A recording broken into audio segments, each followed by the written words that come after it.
قبلہ ٹاپک بہت حساس ہے اور انتہائی سیریس ٹاپک ہے، اور تاریخ اسلام کے عظیم ترین صحنوں میں سے ایک صحن ہے، کیونکہ ایک طرف تو آپ رسول اللہ صلی اللہ علیہ وسلم کی وصال کو بھی شہادت کا دن مناتے کہ ان کی بھی شہادت ہوئی تھی، اور پھر اس کے بعد جس طرح رسول اللہ صلی اللہ علیہ وسلم کی جو لخت جگر ہیں، جو ان کے نواسے ہیں، امام حسین کی شہادت، امام حسن کی شہادت، یہ بھی تاریخ کا ایک بہت بڑا سانحہ ہے۔ تو اسی طرح رسول اللہ صلی اللہ علیہ وسلم کی بیٹی، رسول اللہ صلی اللہ علیہ وسلم کا لخت جگر، رسول اللہ صلی اللہ علیہ وآلہ وسلم کے دل کی دھڑکن، رسول اللہ نے کہا یہ میرا ٹکڑا ہے، یہ میرے جگر کا ٹکڑا نہیں، میرا ٹکڑا ہے، اور جس نے اسے تکلیف پہنچائی اس نے مجھے تکلیف پہنچائی۔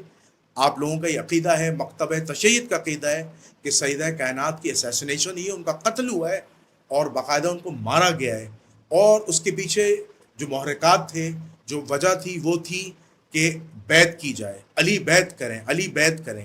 یہ مسئلہ خلافت کا وہی ہے، یہ مسئلہ وہی امامت کا ہے، یہ وہ مسئلہ علی بیعت کریں، اور بیعت نہ کرنے کی وجہ سے مولا کائنات کے گھر پہ حملہ ہوتا ہے، سیدہ کائنات کو جسمانی طور پر ٹارچر کیا جاتا ہے اہل تشیع مکتب کے مطابق، اور اسی طرح ان کے بیٹے حضرت محسن علیہ السلام کی شہادت ہوتی ہے، بی بی فاطمہ الزہرا کی شہادت ہوتی ہے۔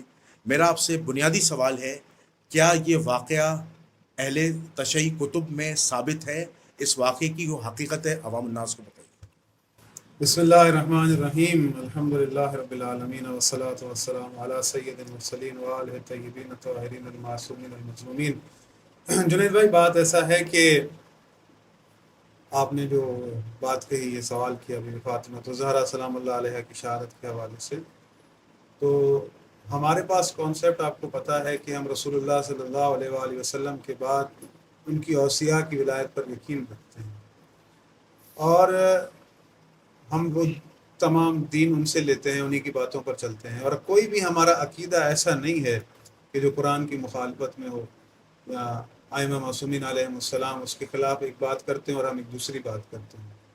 سیدہ فاطمہ الزہرا سلام اللہ علیہا کی شہادت کا مسئلہ تمام شیعت میں متفق ہے، اس میں ذرا بھی اختلاف نہیں ہے، اور ہمارے پاس جو منبع ہے وہ فقط ایک فرد کا نہیں بلکہ ہمارے پاس 14 لوگوں کی باتیں موجود ہیں۔ ہم سیدہ فاطمہ الزہرا کی شہادت کو نیا ہم نے منانا شروع نہیں کیا، نعوذ باللہ۔ ہم بی بی فاطمہ الزہرا کی شہادت جب سے شہادت ہے تب سے منا رہے ہیں، اور کوئی بھی شخص کسی بھی کتاب میں یہ نہیں دکھا سکتا کہ ہمارے کسی امام معصوم نے یہ کہا ہو کہ شیعو کہ تم ہماری دادی فاطمہ الزہرا کے حوالے سے شہادت کی جو ایام مناتے ہو یا ان کی شہادت پر جو گریہ کرتے ہو غلط کرتے ہو، ہماری دادی کی شہادت نہیں ہوئی، بلکہ ہمارے ہر امام کی زبان سے یہ جملے نکلے ہیں کہ ہماری دادی فاطمہ الزہرا جب دنیا سے گئی تو وہ شہیدہ بھی تھیں اور صدیقہ بھی تھیں۔ کسی بھی امام سے یہ جملہ آپ نہیں لا سکتے کہ کسی امام نے اس بات کا رد کیا ہو کہ یہ جو عقائد رائج ہیں شیعوں کے اندر یہ غلط ہیں۔ اول چیز تو یہ۔ دوسری بات یہ کہ جو معاملہ ہے، جو مسئلے کی کرٹیکل ہے، جس طرح سے کہ بیعت کا مطالبہ کیا گیا جی، امیر المومنین سے کہ علی ہماری بیعت کریں، اور حالانکہ رسول اللہ صلی اللہ علیہ وآلہ وسلم نے غدیر کے روز امیر المومنین کی بیعت لی تھی اور تمام لوگ بیعت کر چکے تھے۔ یہ آپ کے کتب میں بھی یہ ساری باتیں لکھی ہوئی ہیں تاریخ کے اندر، اور مصادر تک میں یہ باتیں لکھی ہیں کہ رسول اللہ صلی اللہ علیہ وآلہ وسلم نے روز غدیر امیر المومنین کے لیے بیعت لی تھی، اور مردوں نے ہاتھ رکھ کر بیعت کی تھی، اور خواتین کے لیے یہاں تک لکھا ہے کہ ایک پانی کا تش تھا، اس طرف سے خواتین اپنا ہاتھ پانی میں ڈالتی تھیں، یہاں اس طرف سے امیر المومنین کا ہاتھ پانی میں تھا، تو پانی میں ہاتھ ڈال کر امیر المومنین کی بیعت کی گئی تھی، اور تمام جو بھی وہاں پر موجود صحابہ تھے، جو صحابیات تھیں، سب نے بیعت کی تھی۔ لیکن جب رسول اللہ صلی اللہ علیہ وآلہ وسلم کے بعد خلافت قائم ہوئی اور امیر المومنین سے مطالبہ کیا گیا آپ بیعت کریں، تو انہوں نے بیعت سے انکار کیا تھا، تو جس کے نتیجے میں یہ معاملہ ہوا۔ اور یہ جو یہاں لکھی ہے بات، جو کہ آپ کے علماء بھی مانتے ہیں کہ حضرت عمر جو ہے وہ آئے تھے، دھمکی دی تھی، یہاں تک تو آپ بھی مانتے ہیں کہ بھئی انہوں نے یہ ساری چیزیں کی تھی، لیکن یہ نہیں ہوا۔ آپ کے مصادر میں جو بھی چیز لکھی ہے جہاں تک لکھی جا سکتی تھی لکھ دی گئی، محدثین نے لکھ دی، اس سے آگے وہ بھی نہیں لکھ سکتے تھے۔ اگر وہ آگے کا معاملہ بھی لکھتا تو پھر تو ایک فیصلہ ہو چکا ہوتا کہ حق کیا ہے، لیکن انہوں نے وہاں قلم روک دیا۔ ہمارے پاس ایسا نہیں ہے، ہمارے پاس پورا معاملہ لکھا ہے کہ فقط دھمکی نہیں دی گئی تھی بلکہ آگے کا جو معاملہ ہے وہ امیر المومنین کی گرفتاری کا وہ سارا، کیونکہ فقط دھمکی کی اگر بات ہوتی تو معاملہ جو ہے رفع دفع ہو سکتا تھا یا بعد میں، لیکن اس کے بعد جو معاملات لکھا ہے، کیا دروازے پر آنے کے بعد لوٹ گئے یا امیر المومنین کو پھر دربار خلافت میں لے گئے کہ علی بیعت کریں، یہ سارے واقعات لکھے ہوئے ہیں۔ تو جس طریقے سے امیر المومنین کو گرفتار کر کے لے گئے اپنے گھر سے گھسیٹ کر، تو لازمی یہ چیز ممکن ہے کہ ایسا نہیں ہے کہ بس زبان سے کہا ہوا علی باہر آئے اور ان کو کھینچ کے لے گئے، تو ان کو لے کر جانا وہ ایک زبردستی تھی جو کہ تاریخ کے اندر لکھا ہوا ہے۔ اسی زبردستی میں سیدہ فاطمہ الزہرا، کیونکہ وہ ولایت کی مدافع تھی، وہ معرفت رکھتی تھی اپنے حق امام کی، اور انہوں نے دفاع کیا امیر المومنین کا۔ ان کے دفاع میں سیدہ فاطمہ الزہرا سلام اللہ علیہا زخمی ہوئی تھی، انہی زخموں کی تاب نہ لاتے ہوئے وہ رسول اللہ صلی اللہ علیہ وآلہ وسلم کے بعد، جیسا کہ روایت میں ہے 90 دن اور 75 دن وہ رسول اللہ صلی اللہ علیہ وآلہ وسلم سے ملحق ہو گئی، اور رسول اللہ صلی اللہ علیہ وآلہ وسلم نے اپنی زندگی میں جب وہ بستر اس پہ تھے وفات پر، تو سیدہ فاطمہ الزہرا سلام اللہ علیہ کے کان میں یہ بات کہی تھی کہ میرے فوراً بعد تم مجھ سے آ کر ملو گی، یعنی اس دنیا سے۔ اور سیدہ فاطمہ الزہرا سلام اللہ علیہ کا یہ جملہ کہ بابا آپ کے بعد ایسے مصائب دیکھے اگر روشن دنوں پر پڑھتے تو وہ تاریک راتوں میں بدل جاتے، تو یہ ان جملوں کو ہمارے ائمہ یاد کرتے تھے، ان مصیبتوں کو جو فاطمہ الزہرا سلام اللہ علیہ پر پڑی۔ ایک تو مصیبت کہ جس طرح سے امیر المومنین علیہ الصلوۃ والسلام کے حق کی بات تھی، کیونکہ سیدہ فاطمہ الزہرا کے خطبے میں انہوں نے تمام تر یہ باتیں کہی ہیں اور امیر المومنین کے فضائل کا دفاع کیا ہے اور لوگوں کو بتایا ہے کہ علی کیا ہے، اور شکایت کی ہے انصار جو خواتین ان کی تربیت کی دریافت کی، ان کے انصار خواتین کا تربیت کی دریافت کے لیے آنا اس بات کو واضح کرتا ہے کہ بی بی فاطمہ الزہرا بیمار تھیں، زخمی تھیں، ان کی عیادت کے لیے آئی تھیں، اور آپ ہی کی کتابوں میں لکھا ہے کہ جناب حضرت ابوبکر اور حضرت عمر معذرت کے لیے آئے تھے کہ ہم سے جو ہے یہ معاملہ ہوا، اور خود حضرت ابوبکر کا اعتراف موجود ہے، اے کاش، یہ آپ کی کتاب میں لکھا ہے کہ میں یہ کام نہ کرتا کہ میں تجاوز ہم نے کیا کہ در علی کو ہم نے توڑا، یہ خود اعتراف موجود ہے۔ حتیٰ اگر میں غلط نہ ہوں تو بخاری کے اندر بھی یہ حدیث موجود ہے، اور حضرت عمر جب ان کو ضربت لگی، حضرت عبداللہ ابن عباس ان کی عیادت کے لیے آئے تھے، تو انہوں نے دیکھا کہ حضرت عمر جو ہے، کیونکہ یہ کتاب میں جو لکھا ہے میں وہ بات کر رہا ہوں، اپنی طرف سے میں کوئی بات نہیں کر رہا، ان کی طبیعت دریافت کی اور دیکھا کہ حضرت عمر کا چہرہ جو ہے وہ تھوڑا سا متغیر ہے، کہا کہ آپ اب اللہ سے ملیں گے، اللہ کے رسول سے ملیں گے، اب دنیا سے جا رہے ہیں تو کیوں پریشان ہیں؟ انہوں نے کہا کہ میں اس وجہ سے پریشان نہیں ہوں کہ مجھے زخم لگا ہے، مجھے اس بات کی پریشانی ہے کہ جو میں نے آپ لوگوں کے ساتھ کیا ہے، اب میرے پاس پوری دنیا کا سونا ہو تو بطور فدیہ میں دوں اور یہ معاملہ حل ہو سکے۔ تو یہ بھی کتاب کے اندر احادیث موجود ہیں۔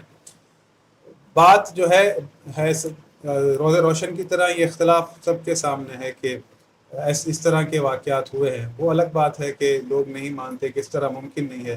جو لوگ یہ کہتے ہیں کہ اس طرح ممکن نہیں ہے تو وہ اپنے خیالات پر چلتے ہیں۔ اسی بیعت کے چکر میں یزید نے امام حسین کا پورا کنبہ شہید کر دیا، جی، ان کے گھر پر، ان کے خیموں پر تجاوز کیا، ان کے خیموں کو جلایا گیا، امام حسین علیہ الصلوۃ والسلام کو بے دردی سے شہید کیا گیا، حتیٰ ان کے جو اہل بیت تھے پھر انہیں وہاں کربلا سے کوفہ، پھر کوفہ سے شام، ان غیر محرموں کے مجمع میں انہیں لایا گیا جہاں پر سارے لوگ بیٹھے تھے، اور یہ یزید کے جملے سارے موجود ہیں، امام حسین کے سر پر چھڑی مارنا۔ تو یہ کس چیز کا غصہ تھا کہ یہ ہماری بیعت نہیں کر رہے، یعنی ہر شخص یہ چاہتا تھا کہ جب اگر میں بیٹھ گیا ہوں تو ہر فرد میری یعنی تائید کرے، میری بیعت کرے، کیونکہ وہ اپنے لیے خطرہ سمجھتے تھے۔ یزید نے اپنے لیے خطرہ سمجھا، اس نے امام حسین سے بیعت طلب کی، امام حسین نے بیعت نہیں کی بلکہ اپنے کنبے کو لے کر نکل گئے، وہاں سے مدینہ چھوڑ دیا، جی، بیعت نہیں کرنا چاہتے تھے، انہوں نے شہادت دے دی، اپنے پورا کنبہ لٹا دیا، لیکن بیعت نہیں کی۔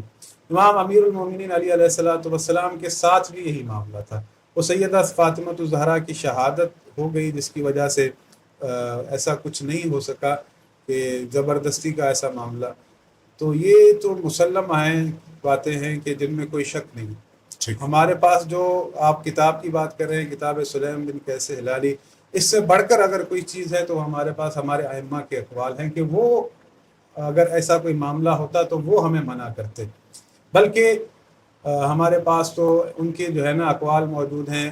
بی بی فاطمہ الزہرا کے مصائب پر ان کا رونا ہمارے پاس لکھا ہوا ہے، اور امام حسن کا ان کے مصائب پر رونا، امام حسین کا اپنی والدہ کو یاد کر کے رونا، امام جعفر صادق علیہ السلام کے اقوال موجود ہیں، ان کا بی بی فاطمہ الزہرا کے لیے رونا، امام رضا، یعنی ہر امام سے ہمارے پاس تمام وہ چیزیں موجود ہیں کہ انہوں نے بی بی فاطمہ الزہرا کی مظلومیت پر، ان کی شہادت پر گریہ کیا ہے. تو یہ ساری تعلیمات ہم نے ان سے لے رکھی ہیں. اور یہ جو بات ہے کتاب کی سلیم بن قیس ہلالی، باقی معاملہ تو آپ کے پاس بھی لکھا ہے، اس میں فرق یہ ہے کہ باقی کے واقعات بھی لکھے ہوئے ہیں کہ کیا کیا ہوا تھا. لیکن جو ہمارے پاس جسے آپ سمجھ لیں کہ اتھینٹک چیز ہے اس کتاب کے بعد، وہ خود ائمہ معصومین علیہ السلام کی زندگی ہے، ان کا عقیدہ ہے کہ ہر امام بی بی فاطمہ الزہرا کی مظلومیت پر رو کر گئے ہیں، اور انہیں یاد کر کے جو ہے وہ رو کر گئے ہیں.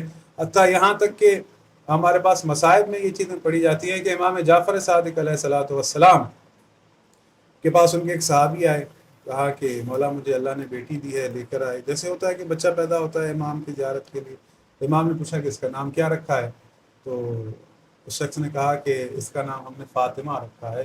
تو امام جعفر صادق علیہ السلام اپنے سر پر ہاتھ رکھ کر گریہ کرتے ہوئے زمین پر بیٹھ گئے، رونا شروع کر دیے، یاد کر کے بی بی فاطمہ الزہرا کو، اور ان سے کہہ رہے ہیں کہ اس بچی کو کبھی تماچا نہ مارنا، اللہ، اور اس کا احترام کرنا. یہ ساری باتیں ہمارے پاس لکھی ہوئی ہیں.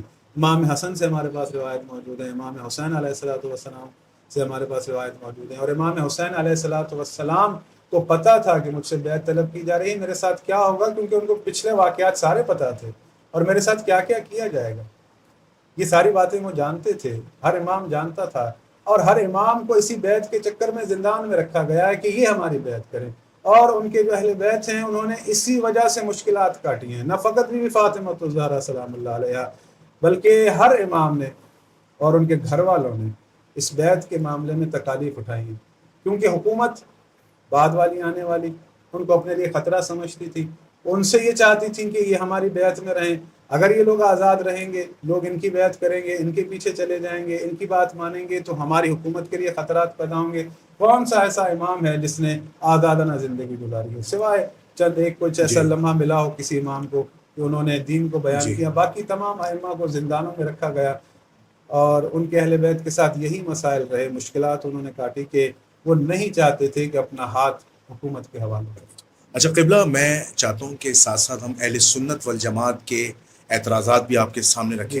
اہل سنت والجماعت کا سب سے بڑا اعتراض یہ ہے کہ ہمارے لیے اہل تشیعوں کی کتاب حجت نہیں نہ ہو. اچھا، اب اہل تشیع جو محققین ہیں، علماء ہیں، وہ سیدہ کائنات کی شہادت کو کتب اہل سنت سے ثابت کرنے کی بھرپور کوشش کرتے ہیں، لیکن وہ اس میں ناکام رہتے ہیں. وہ کہتے ہیں کہ آپ جو یہ دھمکی والی روایت ہے، اس دھمکی والی روایت پر محدثین کی جرح ہے. جو مصنف ابن ابی شیبہ میں روایت ہے، اور اس کا جو راوی ہے اسلم العدوی قرشی، اسلم العدوی قرشی جو ہے وہ موقع کا شاہد ہی نہیں ہے. یہ محدثین کی جرح ہے. اور پھر اس کے بعد اگر اس روایت کو پورا پڑھیں تو اس روایت میں حضرت علی اور زبیر نے حضرت عمر کی دھمکی لگانے کے بعد ابو بکر صدیق رضی اللہ تعالیٰ سے بیعت کر لی تھی. تو جب بیعت ہو گئی تو پھر شہادت کیسی؟ ایسا نہیں ہے، روایت تو پوری ہے. ایسا نہیں ہے، کیونکہ اچھا اس میں ایک مسئلہ ہے، اس میں آپ کو بتاتا ہوں، اگر آپ مجھے اجازت دیں، اس میں مسئلہ ہے. دیکھیں بخاری میں جو امام زہری روایت لائیں کہ سیدہ کائنات ناراض ہوئیں، غضبناک ہوئیں حضرت ابو بکر سے، اس کے بعد وصیت کی میرے جنازے پہ کوئی نہ آئے. اور اس روایت سے پتہ چلتا ہے کہ سیدہ کائنات کی طبعی موت ہوتی ہے. حضرت علی ان کا جنازہ پڑھاتے ہیں، ان کی تدفین کر دیتے ہیں. 6 مہینے تک حضرت علی ابو بکر کی بیعت نہیں کرتے. حضرت ابو بکر کو بلاتے ہیں حضرت علی اپنے گھر پہ، ان سے شکوہ کرتے ہیں. شکوہ کرنے کے بعد وہ مسجد نبوی میں جا کے ان کے فضائل پڑھتے ہیں، ابو بکر صدیق مولا علی کے فضائل پڑھتے ہیں، پھر بیعت ہو جاتی ہے. یہ پورا ایک واقعہ لکھا ہوا ہے. اب یہاں کانٹرڈکشن ہے واقعے میں.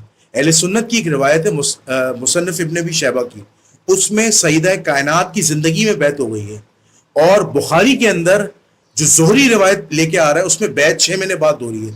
تو اب دونوں روایتوں میں کنٹرڈکشن آ گیا.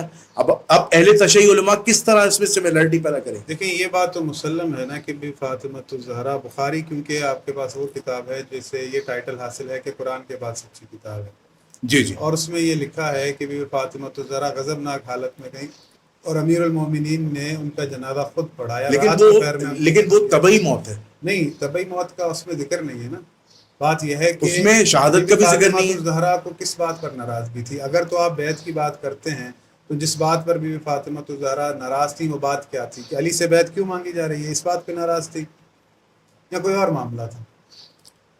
بھائی بخاری میں جو دیکھیں نا، لکھا ہے وہ تو فدق کا معاملہ تھا. بخاری میں فدق کا معاملہ لکھا ہوا ہے.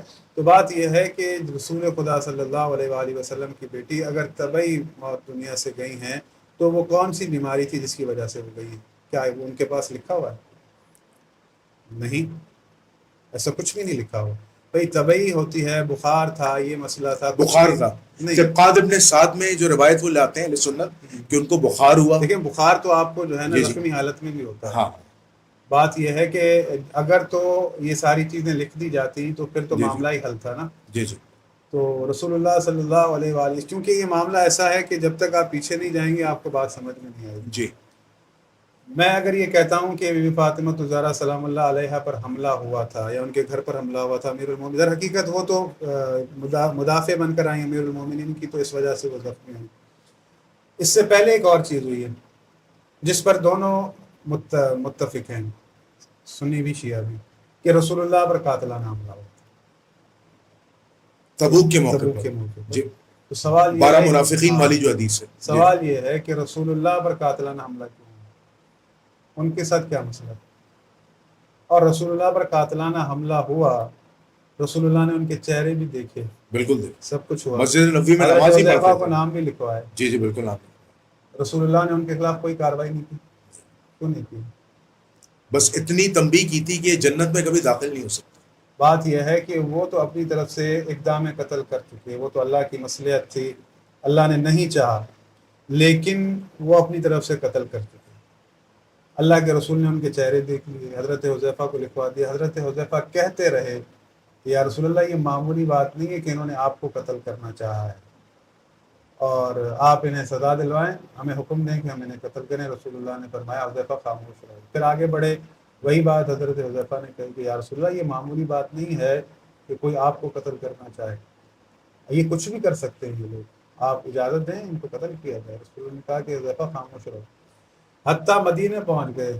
پھر حضرت حذیفہ نے کہا کہ یا رسول اللہ، اب تو حکم کر دیں کہ ان لوگوں کو ان کی سزا ملے جو انہوں نے عمل کیا ہے کہ آپ کو قتل کرنا چاہا ہے.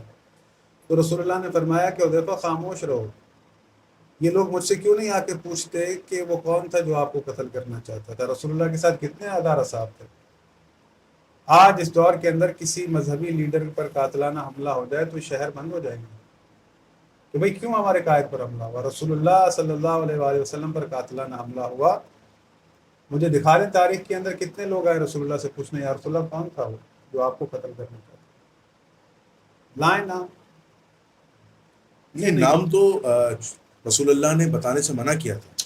وہ لوگ جو پوچھنے آئے ہوں کہ کون تھا جو آپ کو قتل کرنا چاہتا. میں یہ کہہ رہا ہوں، میں یہ نہیں کہہ رہا کہ نام کون تھے، کس کے تھے، اس میں بحث میں نہیں جا رہا ہوں. میں یہ کہہ رہا ہوں کہ احتجاج کیوں نہ ہوا کہ کون تھا جو ہمارے آقا، ہمارے رسول، ہمارے سب سے محبوب لیڈر کو جو قتل کرنا چاہ رہا تھا. کتنے لوگ آئے تھے، کتنے لوگ جمع ہوئے. جیسے ابھی آپ فرما رہے ہیں کہ رسول نے خود سکوت اختیار کیا، اس چیز کو آگے بڑھنے نہیں دیا، آگے بڑھنے دبا دیا. نہیں، رسول اللہ لوگوں نام کو بتا پتا دیا تھا نا، لوگوں کو پتا جی تھا جی کہ رسول اللہ پر قاتلانہ حملہ ہوا ہے. جی جی تو میں یہ کہہ رہا ہوں کہ کتنے لوگ آئے تھے رسول اللہ سے پوچھنے کے لیے کہ کون تھا جس نے آپ پر قاتلانہ حملہ کیا. تو رسول اللہ صلی اللہ علیہ وآلہ وسلم پر قاتلانہ حملہ ہوا تو رسول اللہ خاموش رہے ہیں. اس کی بہت ساری وجوہات ہیں. اب رسول اللہ صلی اللہ علیہ وآلہ وسلم پر کیوں قاتلانہ حملہ ہوا، مقاصد کیا تھے، وجہ کیا تھی، ایک جدا بحث ہے، جدا موضوع ہے. ان چیزوں کو آپ سمجھیں گے، اس پر اندر داخل ہوں گے تو آپ کو بات کے معاملات سارے سمجھ میں آئیں گے. کیونکہ بعض اوقات ایسا ہوتا ہے کہ کبھی ہم کوئی بات کر رہے ہوتے ہیں چیزوں کو سمجھنے کے لیے تو لوگ غلط اس کا مفہوم دیتے ہیں. رسول اللہ پر قاتلانہ حملہ ہوا، رسول اللہ خاموش رہے۔ رسول اللہ کو پتہ تھا کہ مجھ پر قاتلانہ حملہ ہوا ہے اور وہ ساری باتیں جانتے تھے۔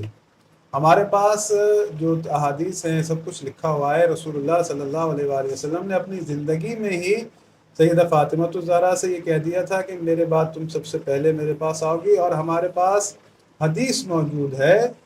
کتاب کا نام ہے، اس وقت میرے نام ذہن میں نہیں آ رہا، مشہور و معروف کتاب ہے جو پہلے اہل سنت کی تھی، اب اس کو آن نہیں کرتے۔ اس کتاب کا نام ہے، جس میں ہمارے ایک عالم نے اس میں سے 12 اماموں کے امیر المومنین کا جنت پر لکھا ہوا نام، کہ بھئی اس کتاب میں وہ بھی حدیث موجود ہے۔ اس کتاب میں رسول اللہ صلی اللہ علیہ وآلہ وسلم سے حدیث موجود ہے کہ ایک روز رسول اللہ صلی اللہ علیہ وآلہ وسلم بیٹھے تھے اور امام حسن آئے تو رسول اللہ نے ان کو اپنے زانوں پر بٹھایا۔ تھوڑی دیر بعد امام حسین آئے تو ان کو رسول اللہ نے اپنے زانوں پر بٹھایا۔ رسول اللہ نے امام حسن کے چہرے کی طرف دیکھا، چہرے کی طرف دیکھنے کے بعد رسول اللہ نے گریہ کیا۔ پھر امام حسین کے چہرے کی طرف دیکھا، چہرے کو دیکھتے رہے، دیکھنے کے بعد گریہ کیا۔ حضرت ابن عباس کہتے ہیں علی آئے، رسول اللہ نے علی آ کر سامنے بیٹھے، رسول اللہ حضرت علی کے چہرے کو دیکھتے رہے، دیکھنے کے بعد روئے، گریہ کیا۔ پھر بھی فاطمہ الزہرا ان کے سامنے بیٹھے، رسول اللہ نے بھی فاطمہ الزہرا کو دیکھا، ان کو دیکھ کر کافی دیر پہ رونا شروع کیا، گریہ شروع کیا۔ تو گریہ شروع کیا، سب کو دیکھا، جب آپس میں وہ بیٹھے چلے گئے، پھر کہتے ہیں میں نے پوچھا یا رسول اللہ یہ سب لوگ آئے، آپ نے ان کو دیکھ کر گریہ کیا؟ تو رسول اللہ نے ان کے مسائب بتائے کہ میرے بعد میرے حسن کے ساتھ کیا ہوگا، اس کو زہر دیا جائے گا، میرے حسین کے ساتھ کیا ہوگا۔ رسول اللہ نے امام حسین کے مسائب پڑھے، پھر امیر المومنین کے مسائب پڑھے۔ رسول اللہ نے بتایا کہ علی کے ساتھ یہ چیزیں ہوں گی، پھر بی بی فاطمہ الزہرا کے لیے ذکر کیا کہ اس کی پسلیاں توڑی جائیں گی اور یہ شدت کے ساتھ مجھے پکارے گی، مجھے یاد کرے گی، اپنے بابا کا نام لے کر روئے گی۔ تو یہ مسائب رسول اللہ اپنی زندگی میں دیکھ رہے تھے اور امیر المومنین کو وصیت کی تھی کہ علی میرے بعد تمہارے ساتھ یہ معاملات ہوں گے، تمہیں صبر کرنا ہے۔ رسول اللہ صلی اللہ علیہ وآلہ وسلم ان تمام حالات کو دیکھ رہے تھے کہ مجھ پر بھی قاتلانہ حملہ ہوا ہے، اور وہ اس چیز کو درک کر رہے تھے کہ یہ چیز ہوگی ان کے ساتھ۔ اور رسول اللہ صلی اللہ علیہ وآلہ وسلم نے 3 بار کہا ہے، مسلم میں لکھا ہے، میں اپنے اہل بیت کے بارے میں تمہیں ڈراتا ہوں۔ تو بھائی بات یہ ہے کہ رسول اللہ نے جب اتنا کہا، ان سے مودت کا حکم تھا، تو امام حسین کے ساتھ کیا ہوا بیعت نہ کرنے پر؟ باقی ائمہ کے ساتھ کیا ہوا بیعت نہ کرنے پر؟ تو یہ کیسے ممکن ہے کہ جب ایک چیز بن جاتی ہے، ایک چیز وجود میں آ جاتی ہے، تو ہر فرد چاہتا ہے کہ یہ اب پوری کی پوری ہماری ہو۔ تو بیعت کا مطالبہ ہوا، امیر المومنین سے بیعت کا مطالبہ کیا گیا، اور یہاں تک تو آپ آ گئے کہ بھئی دھمکی دی، باقی کا معاملہ نہیں بیان کیا جاتا۔ لیکن ہمارا یہ عقیدہ آج کے دن نہیں بنا کہ آج کے دن ہم نے اسے بنایا ہو، بلکہ یہ عقیدہ ہمارا اس وقت سے ہے، 1400 سال گزر گئے کہ ہمارے پاس تعلیمات ہیں ائمہ معصومین کی، انہوں نے گریہ کیا ہے، انہوں نے یہ تاریخ ہمیں بتائی ہے، انہوں نے بھی فاطمہ الزہرا کے مسائب پر گریہ کیا ہے، رسول اللہ نے ان کے مسائب پر گریہ کیا ہے، رسول اللہ نے ان کے اوپر آنے والی مصیبتوں کی پیشن گوئی کی۔